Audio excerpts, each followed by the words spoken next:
Hello प्यारे बच्चों, आप लोग कैसे हैं। हाँ प्यारे बच्चों, आज फिर हम आपको वीडियो नंबर 11 प्रोवाइड करेंगे। इससे पहले आप लोगों को वीडियो नंबर 10 बता दिया गया था। तो वीडियो नंबर 10 में आप लोगों को गॉस की प्रमेय और वैद्युत फ्लक्स का जो 3 टॉपिक था, क्षेत्रफल वेक्टर क्या है, घनकोण क्या है, समतल कोण क्या है। तो अगला जो नंबर है आपका वैद्युत फ्लक्स किसे कहते हैं। तो वैद्युत फ्लक्स की हम परिभाषा आप लोगों को बताएंगे। तो सबसे पहले हम वैद्युत फ्लक्स की जो फिगर है उसको हम ड्रा कर लेते हैं। तो इसका जो ये आपका कोई पृष्ठ है, कोई आपका क्या है, पृष्ठ है, काल्पनिक पृष्ठ है। अब इससे वैद्युत क्षेत्र की तीव्रताएं गुजरेंगी, क्या होंगी, गुजरेंगी। वैद्युत क्षेत्र की तीव्रताएं गुजरेंगी, वैद्युत क्षेत्र ई गुजरेगा। इसमें एक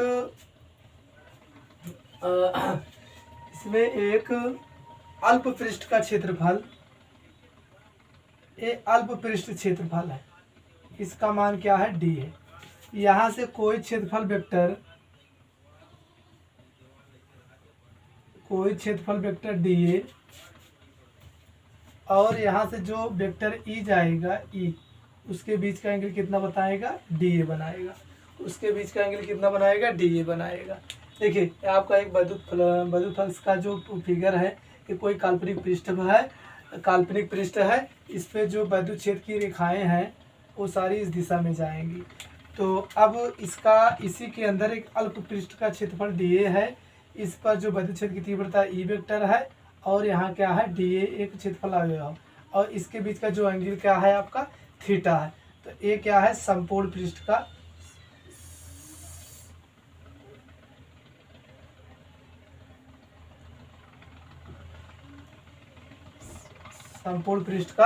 क्षेत्रफल ए है।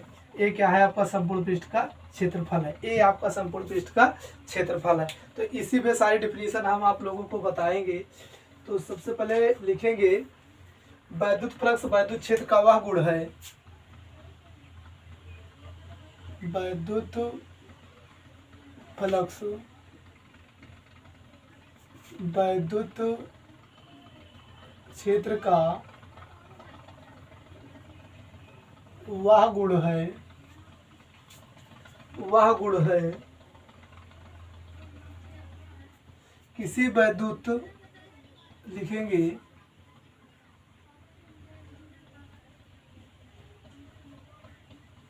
किसी वैद्युत क्षेत्र में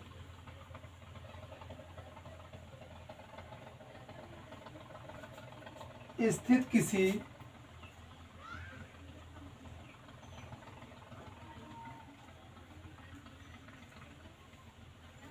काल्पनिक पृष्ठ पर वैद्युत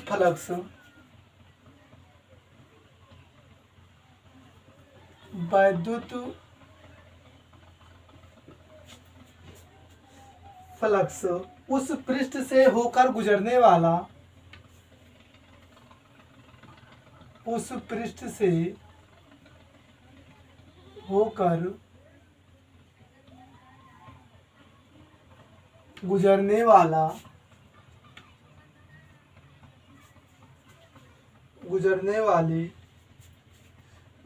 वाली बल, वैद्युत बल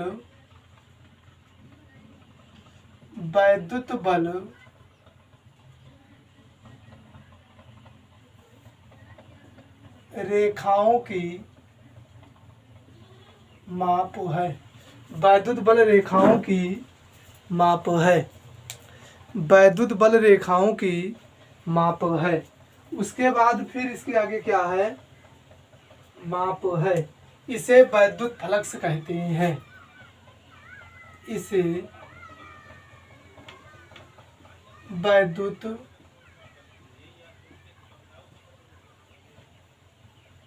फ्लक्स कहते हैं। इसे फाई ई से व्यक्त करते हैं, इसे फाई ई से व्यक्त करते हैं। यह एक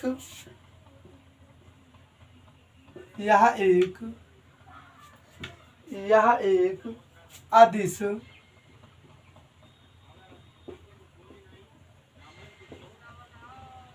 राशि है। मैंने क्या लिखा, वैद्युत फ्लक्स वैद्युत क्षेत्र का वह गुण है जो किसी वैद्युत क्षेत्र में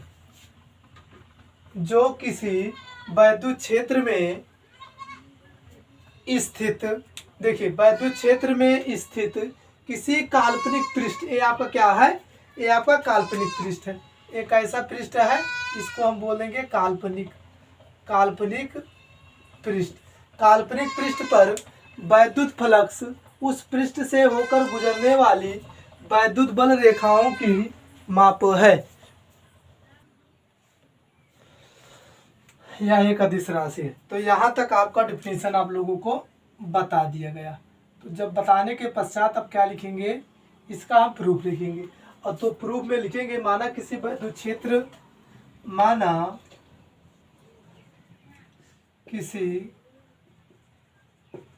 वैद्युत क्षेत्र वेक्टर ई में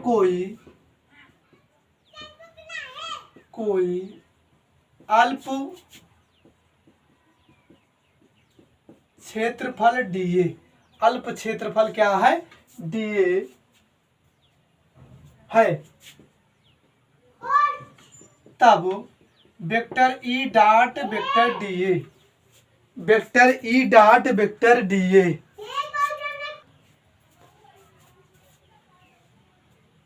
vector E dot vector DA का स्केलर गुणन का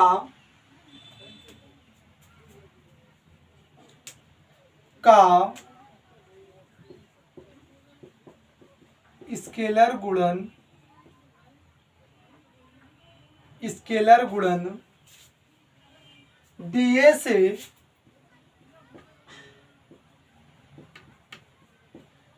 वेक्टर ई डॉट डीए का स्केलर गुणन डीए से होकर गुजरने वाला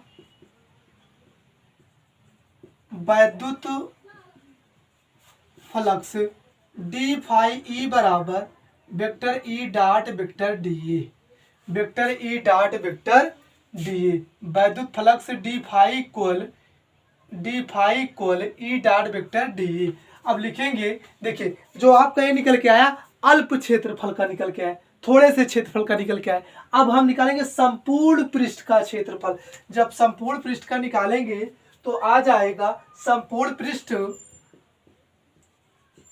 अतः संपूर्ण पृष्ठ से होकर गुजरने वाला वैद्युत फ्लक्स फाई ई बराबर होल समाकलन vector E dot vector D A, vector E dot vector DA. तो आपको ये एक इसमें और मालूम है कि वेक्टर ई और वेक्टर डीए, वेक्टर ई और वेक्टर डीए लिखेंगे, वेक्टर वैद्युत क्षेत्र लिखेंगे कि यदि वेक्टर ई और वेक्टर डीए के बीच का कोण क्या है, थीटा है। वेक्टर ई और वेक्टर डीए के बीच का कोण थीटा है, तब फाई इक्वल होल समाकलन E DA cos theta, E DA cos theta, E DA cos theta. आपको मालूम है कि vector A dot vector B equal होता है ए बी कॉस थीटा होता है। ए निकल के आ गया। उसके बाद फिर आप नई लाइन से लिखेंगे कि ए निकल के आ गया। अब नई लाइन से लिखेंगे कि संपूर्ण पृष्ठ के लिए, इसी के नीचे लिखेंगे संपूर्ण पृष्ठ के लिए होल समाकलन डीए बराबर क्या हो जाएगा, ए हो जाएगा। जहां होल समाकलन डीए लिखा गया है वहां हम क्या रख देंगे, ए रख देंगे। यह एक स्टेप यहाँ भी आपको थोड़ा चेंज करा देते हैं, या फाई ई बराबर हो जाएगा ए डी ए इंटू ई कॉस थीटा, समीकरण नंबर 1 इसको बना दिए। होल समाकलन ए डी ए को मैंने साथ में रख लिया, ई कॉस थीटा अलग कर दिया, समीकरण 1 बना दिया। तो संपूर्ण पृष्ठ के लिए होल समाकलन डी ए बराबर क्या हो जाता है 1। तो अब समीकरण लिखेंगे, समीकरण 1 में होल समाकलन डी ए का मान रखने पर, जब मान रखेंगे तो फाई ई बराबर ई, अब इसकी वैल्यू रखेंगे ए ई कॉस थीटा, या फाई ई बराबर ई ए कॉस थीटा आ जाएगा। फाई ई बराबर ई ए कॉस थीटा आ जाएगा, फाई ई बराबर ई ए कॉस थीटा आ जाएगा। तो यहाँ से आ गया आपका वैद्युत फ्लक्स, जो वैद्युत फ्लक्स आया ई ए कॉस थीटा आ गया। अगर इसे आप वेक्टर फॉर्म में लिखना चाहते हैं तो मैं यहाँ थोड़ा हटा देता हूँ, डिलीट कर देता हूँ इसका ऊपर वाला पोर्शन। तो अब इसका हम फिगर ही हटा देते, एक बार समझा के फिगर ही हटा देते। मैं लिखा कि वैद्युत फ्लक्स वैद्युत क्षेत्र का वह गुण है। वैद्युत फ्लक्स जो होता है वैद्युत क्षेत्र का ही गुण होता है। किसी काल्पनिक पृष्ठ पर किसी वैद्युत क्षेत्र में, ये आपका क्या है, जितनी रेखाएं हैं सब वैद्युत क्षेत्र है। ये वैद्युत क्षेत्र वैद्युत क्षेत्र वैद्युत क्षेत्र है। वैद्युत क्षेत्र में स्थित किसी काल्पनिक पृष्ठ, ये आपका कैसा पृष्ठ है, काल्पनिक पृष्ठ है, यानी माना गया पृष्ठ है। पर वैद्युत फ्लक्स यानी फाई ई उस पृष्ठ से होकर गुजरने वाली संख्याओं की माप को ही हम लोग क्या कहते हैं, वैद्युत फ्लक्स कहते हैं। यानी कि जितनी बल रेखाएं गुजरेंगी उनकी माप ही क्या कहलाएगा, वैद्युत फ्लक्स कहलाएगा। वैद्युत फ्लक्स को हम लोग फाई से व्यक्त करते हैं। उसके बाद फिर मैंने लिखा, माना कि किसी वैद्युत क्षेत्र ई वेक्टर ई, किसी वैद्युत क्षेत्र वेक्टर ई में कोई अल्प क्षेत्रफल डी ए है, तब वेक्टर ई डॉट डी ए एक स्केलर गुणन डी ए से होकर गुजरने वाला वैद्युत flux D phi equal vector E dot vector D A, ये निकल के आया। फिर मैंने कहा कि संपूर्ण, ये अल्प पृष्ठ से था, मैंने फिर कहा संपूर्ण पृष्ठ से ले लिया। देखिए अल्प क्षेत्रफल डी ए से लिया गया था, इससे लिया गया। फिर मैंने कहा संपूर्ण पृष्ठ का क्षेत्रफल ए से ले लिया जाए। तो जब संपूर्ण पृष्ठ का क्षेत्रफल लिया गया तो वहां निकल के आया फाई ई बराबर हो समय ई डॉट डी ए। तो vector A dot vector B equal A B cos theta होता है, आपको 11th में पढ़ाया गया है।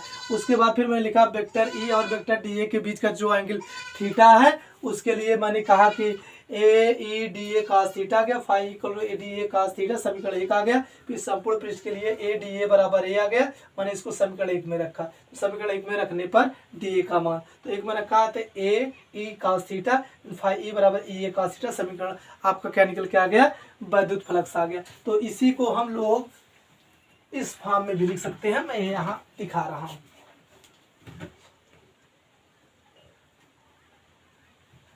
देखिए, तो जो आपका वैल्यू आएगा, जो आपका मान आएगा, इसे हम वेक्टर फॉर्म में, इसी के नीचे लिख लीजिए वेक्टर फॉर्म, वेक्टर रूप। तो फाई ई बराबर vector E dot vector A, ये इसका वैद्युत फ्लक्स है, वेक्टर फॉर्म। अब हम लिखेंगे विशेष स्थितियां, क्या लिखेंगे, विशेष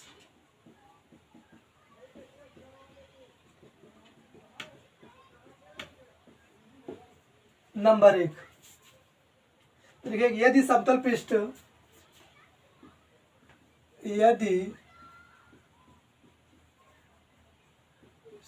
पृष्ठ, वैद्युत क्षेत्र वेक्टर ए के अभिलंब वक्त है तो थीटा बराबर क्या हो जाएगा, 0 हो जाएगा। अगर देखिए ये आपका कोई समतल पृष्ठ है, इसके क्या है, अभिलंब है। जब अभिलंब होगा, देखिए ये सब क्या हो जाएगा, अभिलंब हो जाएगा। जब अभिलंब की दिशा में होगा तो क्या हो जाएगा, ये सब अभिलंब की दिशा में जा रहा है, तो एक ही दिशा में जा रहा है, तो एंगल क्या हो जाएगा, 0। थीटा बराबर क्या आ गया, 0। तो वैद्युत फ्लक्स जो आएगा फाई इक्वल ए ई कास थीटा, तो ए ई कास थीटा का मान 0 अंश, तो ए ई बराबर क्या हो जाएगा 1, तो ए ई आ जाएगा। फाई ई बराबर क्या आ जाएगा, ए ई आ जाएगा। फाई ई बराबर क्या आ जाएगा, ए ई आ जाएगा। फाई ई बराबर क्या आ जाएगा, ए ई, क्योंकि कास 0 अंश बराबर क्या होता है, 1 होता है। अब दूसरा स्थिति लिखेंगे। दूसरा, यदि समतल पृष्ठ वैद्युत क्षेत्र ई के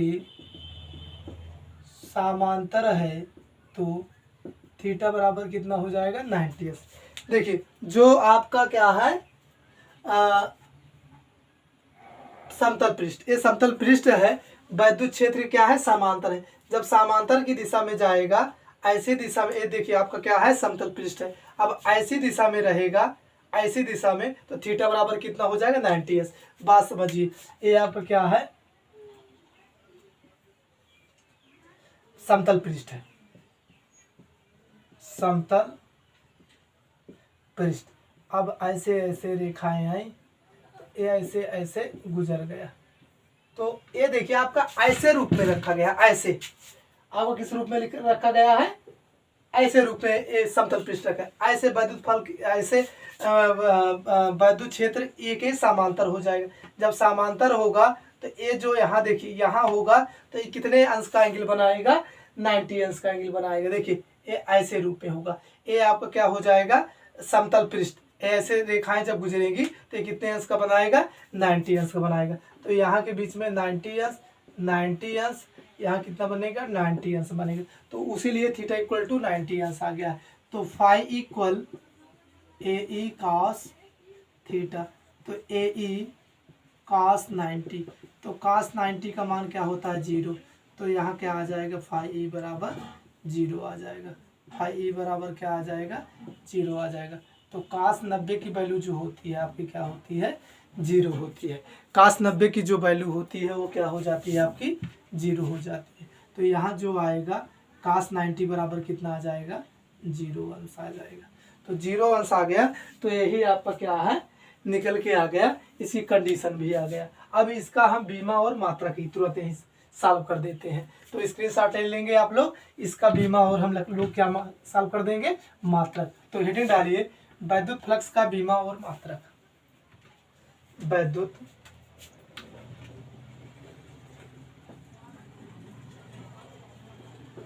फ्लक्स का मात्रक व बीमा। Electric field of dimension and unit. Electric flux of dimension and unit. तो उसका बीमा और मुझे क्या निकालना है, मात्रक निकालना है। तो सबसे पहले हम क्या लिखेंगे कि फाई ई बराबर ई ए कॉस थीटा। ई ए क्या लिख देंगे, कॉस थीटा। अब इसका मात्रक लिखना है, तो फाई ई का मात्रक बराबर, ई का मात्रक, ए का मात्रक। देखिए कोई गिनती का मात्रक नहीं होता, तो कास थीटा यहाँ क्या है आपका, एक कांस्टेंट पद है, यानी अचर पद है। तो ई का जो मात्रक होता है आपको पढ़ाया गया है, ई बराबर F by Q. F by क्या हो जाएगा, क्यू हो जाएगा। एफ बाई क्या हो जाएगा, क्यू हो जाएगा। तो एफ का मात्रक क्या होगा, न्यूटन। क्यू का मात्रक क्या हो जाएगा, कूलम। तो जो ई का मात्रक निकल के आएगा, न्यूटन बटा कूलम। और ए का मात्रक क्या हो जाएगा, मीटर का स्क्वायर। तो न्यूटन मीटर का स्क्वायर प्रति कूलम। ये किसका आ गया, फाई ई का मात्रक आ गया। फाई ई का क्या आ गया, मात्रक आ गया। तो उसके बाद बीमा ही लिखेंगे, बीमा फाई ई बराबर, देखिए अभी यहाँ निकला न्यूटन, न्यूटन बटा कूलम, और यहाँ क्या लिखा, मीटर। जब इसका बीमा निकलेंगे, न्यूटन का बीमा क्या होता है, mL/T⁻²। अब कूलम का बीमा क्या होता है, AT। अभी मैं दिखा दे रहा हूँ, मीटर का बीमा क्या हो जाएगा, एल का स्क्वायर, क्योंकि क्षेत्रफल है तो मीटर का स्क्वायर तो एल का स्क्वायर। पहले बात समझिए, एफ बराबर क्या हो जाता है, एम इंटू ए। तो एफ क्या है न्यूटन, एम क्या है किलोग्राम, ए क्या है मीटर प्रति सेकंड स्क्वायर। ये त्वरण का मात्रक होता है, एम मतलब किलोग्राम, किलोग्राम का मात्रक क्या होता है, किलोग्राम ही होता है। और त्वरण का जो मात्रक होता है मीटर प्रति सेकंड स्क्वायर होता है। तो किलोग्राम का बीमा कैपिटल एम, मीटर का बीमा एल, और टी का बीमा टी, ऊपर जाएगा तो -2। तो ये आपका किसका बीमा आ गया, न्यूटन का बीमा आ गया। अब क्यों, अब क्यों बराबर होता है आई इंटू टी, आई का बीमा क्या ए और टी का बीमा टी हो जाएगा, तो ए टी आ गया, और मीटर का बीमा एल का स्क्वायर। अब सबको साथ में कर लीजिए, जब साथ में करेंगे तो ये एल एल एल का क्यूब, यहाँ टी की पावर -2।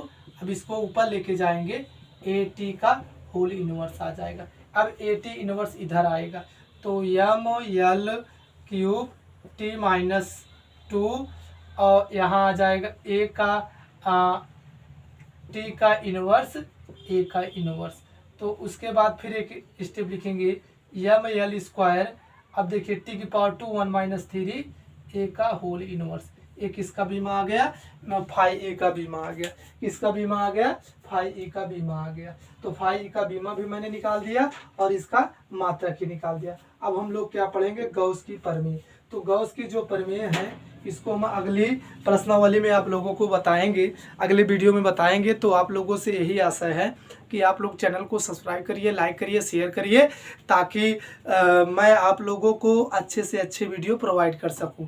देखिए बहुत से बच्चे हैं जो नहीं पढ़ पाते हैं, तो उन लोगों के लिए ये चैनल सक्सेसफुल हो जाएगा अगर आप लोग उन लोगों को थोड़ा हिंट्स करेंगे कि ये चैनल बहुत अच्छा है, इस पर आप लोग चलिए पढ़िए। तो मैं कंटिन्यू आप लोगों को वीडियो प्रोवाइड करूँगा। तो थैंक यू, धन्यवाद।